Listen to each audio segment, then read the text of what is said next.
Hello everyone, कैसे हैं आप लोग। उम्मीद करते हैं कि अच्छे होंगे। आज मैं आप लोगों के लिए हिंदी का पूरे 20 क्वेश्चन लेकर के आया हूं, जो कि एग्ज़ाम के दृष्टिकोण से बहुत ही महत्वपूर्ण है दोस्तों। ये भी जो है कि प्रीवियस ईयर का ही क्वेश्चन है। इसके अकॉर्डिंग ही आप लोगों का जो 21 जनवरी 2024 में एग्ज़ाम होगी, इसी के पॉइंट को देखते हुए आपका जो है कि एग्ज़ाम कंडक्ट करवाया जाएगा। सो दोस्तों, वीडियो अच्छा लगे तो लाइक सब्सक्राइब जरूर कीजिएगा, क्योंकि मैं आप लोगों के लिए इस तरह का हेल्पफुल वीडियो लाता रहता हूँ। सो गाइस, चलिए आज चलते हैं हम लोग डैशबोर्ड पे। जैसा कि आप लोग यहाँ पे देख सकते हैं, लिंग भेद एक समस्या है। ऑप्शन में दिया गया है सामाजिक, सांस्कृतिक, एक और दो दोनों, उपरोक्त में से कोई नहीं। तो यहाँ पे जो है कि लिंग भेद एक जो है कि सामाजिक और सांस्कृतिक दोनों समस्या है, इसलिए हमारा 3 नंबर ऑप्शन सही हो जाएगा। नेक्स्ट है दोस्तों, निम्नलिखित कथनों पर विचार कीजिए। कथन दिया गया है ए, समाज के स्वरूप के आधार पर जेंडर की भूमिका बदल जाती है। और कारण है, जेंडर शब्द जीवों के बीच जैविक अंतर को सूचित करता है। कूट में आंसर दिया गया है, आप लोग देख सकते हैं। ए और आर दोनों सही है तथा आर ए की व्याख्या करता है। ए और आर दोनों सही है, किंतु आर ए की व्याख्या नहीं करता है। ए सही है किंतु आर गलत है। और 4 नंबर ऑप्शन है, ए गलत है किंतु आर सही है। तो इसका राइट आंसर हो जाएगा दोस्तों, ए जो है कि सही है और आर गलत है दोस्तों। नेक्स्ट है, निम्नलिखित में कौन सा कथन असत्य है। भारतीय समाज में लैंगिक अंतराल एक बड़ी समस्या है। भारतीय समाज केवल पितृसत्तात्मक है। समाज के स्वरूप के आधार पर लिंग की भूमिका बदल जाती है, उपरोक्त सभी। तो 3 नंबर का राइट आंसर हो जाएगा, भारतीय समाज जो है एक पितृसत्तात्मक है। ये राइट आंसर हो जाएगा। 4 नंबर है दोस्तों, निम्न कथनों पर विचार कीजिए। तमिलनाडु की टोडा जनजाति में मातृ प्रधान समाज पाया जाता है। बी नंबर है, शहरी क्षेत्र में कार्यहस्त सहभागिता ग्रामीण क्षेत्र में ज़्यादा है। कूट का अंक का प्रयोग कर सही उत्तर का चयन करें। ए सही है, केवल बी सही है। ए और बी दोनों सही है, न तो ए न तो बी सही है। तो इसका राइट आंसर हो जाएगा दोस्तों ए नंबर, जो है कि केवल ए नंबर ही सही है इसमें। तमिलनाडु में टोडा जनजाति जो है कि मातृसत्तात्मक है, इसलिए। नेक्स्ट है दोस्तों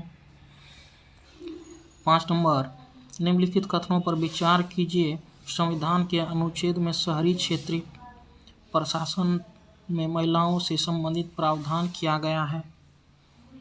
संविधान के अनुच्छेद 234 में ग्रामीण क्षेत्र प्रशासन में महिलाओं से संबंधित प्रावधान किए गए हैं। उपरोक्त में से कौन सा कथन सही है। केवल ए, केवल बी, ए और बी दोनों, न तो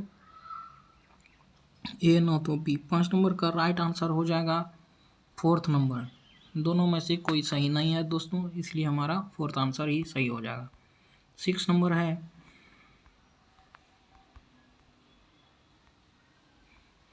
6 नंबर हम लोग देख सकते हैं, यहाँ पे दिया गया है घरेलू हिंसा संरक्षण अधिनियम 2005 के संबंध में निम्नलिखित कथनों पर विचार कीजिए। डी पॉलराज बनाम भारत संघवाद के आधार पर घरेलू हिंसा संरक्षण अधिनियम 2005 को संवैधानिक घोषित किया गया। घरेलू हिंसा संरक्षण अधिनियम 2005 में केवल घरेलू महिलाओं को ही शामिल किया गया, ऐसा नहीं है दोस्तों। ये जो है कि इसका राइट आंसर हो जाएगा ए नंबर, चूँकि 2005 में जो है कि संवैधानिक घोषित किया गया इसको। 7 नंबर आंसर क्वेश्चन है दोस्तों, यहाँ पे देख सकते हैं आप लोग। निम्नलिखित पर विचार कीजिए। अंग्रेजी शिक्षा का प्रावधान सामाजिक तथा धार्मिक आंदोलन, वैश्विक घटनाओं का प्रभाव। यहाँ पे हम लोग देख सकते हैं, उपरोक्त में से कौन से भारत में महिला आंदोलन को प्रभावित किया? 7 नंबर है, आप लोग देख सकते हैं कि 7 नंबर में ABC तीनों जो है कि अंग्रेजी शिक्षा का प्रभाव है, सामाजिक तथा सांस्कृतिक आंदोलन है, वैश्विक घटनाओं का प्रभाव है। ये जो है कि 4th आंसर हमारा राइट हो जाएगा 7 नंबर का। नेक्स्ट है दोस्तों, निम्न में से कौन सा युग्म सही है? अनुच्छेद 21 क्या कहता है? यहाँ पे देख सकते हैं कि अनिवार्य प्राथमिक शिक्षा है, और अनुच्छेद 44 समान नागरिक संहिता है। अनुच्छेद 22 जो है शिक्षा में स्त्रियों को विशेष छूट है। अनुच्छेद 14 में विधि के समक्ष समानता है। तो इसका राइट आंसर हो जाएगा अनुच्छेद 22, शिक्षा में स्त्रियों की विशेष छूट है। नेक्स्ट है दोस्तों 9 नंबर, निम्नलिखित कथनों पर विचार कीजिए। भारत संविधान के प्रावधान में लैंगिक विभेद को नकारा गया है। घरेलू हिंसा संरक्षण अधिनियम 2005 महिला को संरक्षण प्रदान किया गया करता है। कथन ए सही है जबकि कथन बी गलत है। कथन ए गलत है जबकि कथन बी सही है। कथन ए तथा बी दोनों सही है, कोई कथन सही नहीं है। कथन ए तथा बी दोनों सही है।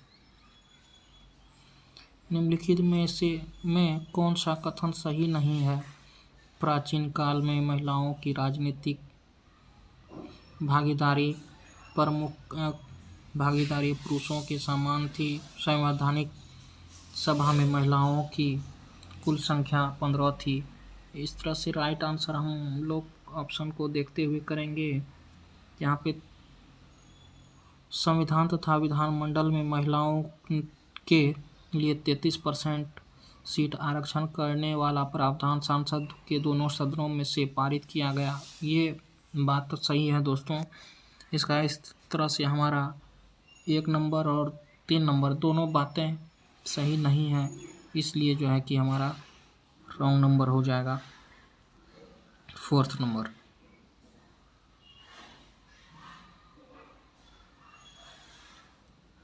नेक्स्ट है दोस्तों, निम्नलिखित कथनों पर विचार कीजिए। तमिलनाडु की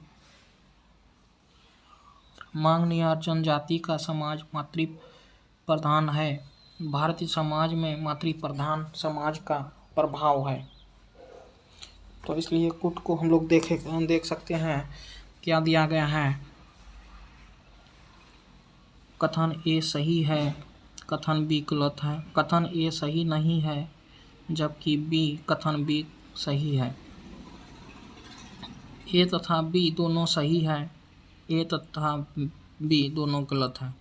तो इसका राइट आंसर हो जाएगा दोस्तों, आप लोग देख सकते हैं दोनों ही गलत है। 4th नंबर, सॉरी दोस्तों, ये जो है कि 4th नंबर दोनों ही गलत है, इसलिए हमारा राइट आंसर हो जाएगा 4th नंबर। भारत में स्त्री पुरुष कार्य सहभागिता के संबंध में कौन सा कथन सही है? तो यहाँ पे आप लोग देख सकते हैं कि पुरुष तथा स्त्री कार्य सहभागिता बराबर है। ग्रामीण क्षेत्र में स्त्री कार्य सहभागिता पुरुष से अधिक है। शहरी क्षेत्र में स्त्री कार्य सहभागिता पुरुषों से अधिक है। ये बात गलत है दोस्तों। ग्रामीण क्षेत्र में स्त्री कार्य सहभागिता शहरी क्षेत्रों में स्त्री कार्य सहभागिता से कम है। ये बात बिल्कुल सही है दोस्तों, इसलिए हमारा 4th आंसर सही हो जाएगा। 13 नंबर है दोस्तों, यहाँ पे देख सकते हैं महिलाओं को शिक्षा को लेकर 19वीं और 20वीं सदी की प्रसिद्ध सामाजिक कार्यकर्ता रमाबाई ने भारत के किस शहर में महिलाओं की शिक्षा के लिए एक विद्यालय खोला? कहाँ पे है? तो ए नंबर कोलकाता, 2 नंबर है पुणे, अमृतसर और दिल्ली। तो इसका राइट आंसर हो जाएगा ये जो है कि पंडिता रमाबाई ने पुणे में एक महिला शिक्षा स्कूल खोला। 14 नंबर आंसर क्वेश्चन है दोस्तों, स्थानीय स्तर के शासन में महिलाओं के लिए 33% सीट आरक्षण कर दी गई। इससे स्थानीय स्तर पर महिलाओं की सहभागिता में वृद्धि होगी। इसका कुट में आंसर दिया गया है। दोनों कथन सही है, ए का प्रभाव बी होगा। दोनों कथन सही है किंतु वे संबंधित नहीं है। कथन ए सही है तथा कथन बी गलत है। कथन ए गलत है तथा कथन बी सही है। इसका कुट में आंसर है।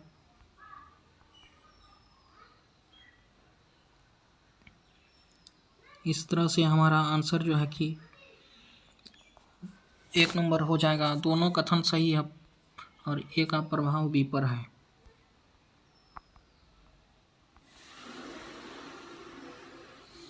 15 नंबर क्वेश्चन है। हालांकि भारत में स्वतंत्र होने के बाद सार्वभौमिक वयस्क मताधिकार की प्रक्रिया का चयन किया, कुछ मापदंडों के आधार पर कुछ प्रभुत्व राष्ट्रों ने इसे रोक लिया गया। निम्नलिखित में से कौन सा उन मापदंडों में से एक नहीं है? तो यहाँ पे दिया गया है आंसर में, ऑप्शन में धर्म, लिंग, संपत्ति, शिक्षा। तो इसका राइट आंसर हो जाएगा संपत्ति जो है इनसे अलग है। 19 नंबर है, 16 नंबर है दोस्तों, सॉरी 16 नंबर क्वेश्चन है। 19वीं शताब्दी के दौरान अधिकतर शिक्षित महिलाओं को स्कूल भेजने के बजाय उसके उदारवादी पिताओं तथा पतियों ने उन्हें घर पर ही पढ़ाया। निम्नलिखित में से कौन सा कथन उपरोक्त प्रचलन का सही कारण नहीं है?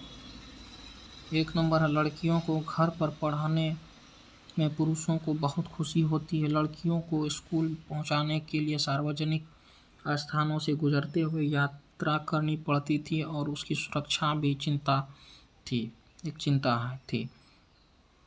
एक समय इस बात का डर था कि स्कूली लड़कियों को घरेलू कार्य करने से रोकना। लोगों को भय था कि स्कूली लड़कियों को घर से दूर ले जाना। इसका राइट आंसर हो जाएगा दोस्तों। हम लोग देख सकते हैं कि लड़कियों को स्कूल पहुंचाने के लिए सार्वजनिक स्थानों से गुजरते हुए यात्रा करना पड़ता था और उसकी सुरक्षा भी एक चिंता थी। इसलिए 2 नंबर हमारा राइट हो जाएगा दोस्तों। 17 नंबर क्वेश्चन है। हिंदू उत्तराधिकार अधिनियम 2005 के अनुसार निम्नलिखित में से क्या सत्य है? परिवार के केवल पुत्रों एवं पुरुष सदस्यों को ही पारिवारिक संपत्ति के अधिकार, केवल पत्नी को ही उनके दिवंगत पति की संपत्ति में अधिकार, पुत्रों और पुत्रियों को उनकी माताओं की संपत्ति में बराबर का हिस्सेदारी, और आर्य समाज के अनुयायियों पर अधिनियम लागू नहीं होता है। ये जो है कि राइट आंसर हो जाएगा इसका, पुत्र एवं पुत्रियों के माताओं की संपत्ति पर समान अधिकार। 18 नंबर क्वेश्चन है। अभियानों के फलस्वरूप महिलाओं के संरक्षण के लिए एक कानून बने। निम्नलिखित प्रताड़ना में से किस एक के कारण महिलाओं को संरक्षित करने के लिए 2005 में एक कानून बनाया गया? तो इसका यहाँ पे ऑप्शन दिया गया है। बच्चों के साथ व्यवहार, असमान वेतन, घरेलू हिंसा और यौन प्रताड़ना। तो इसका राइट आंसर हो जाएगा घरेलू हिंसा।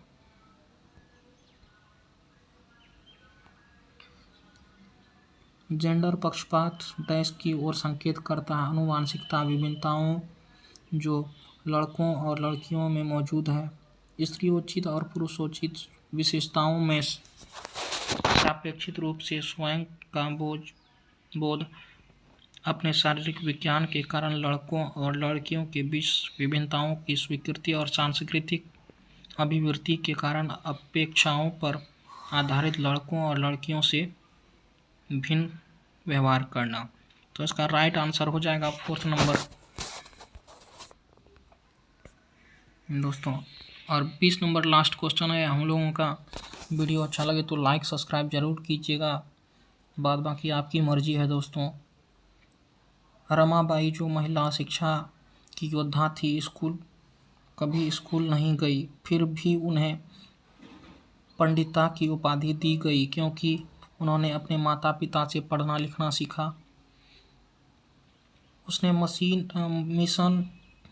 मिशन ने विधवाओं और गरीब महिलाओं को न केवल पढ़ने लिखने के लिए प्रोत्साहित किया अपितु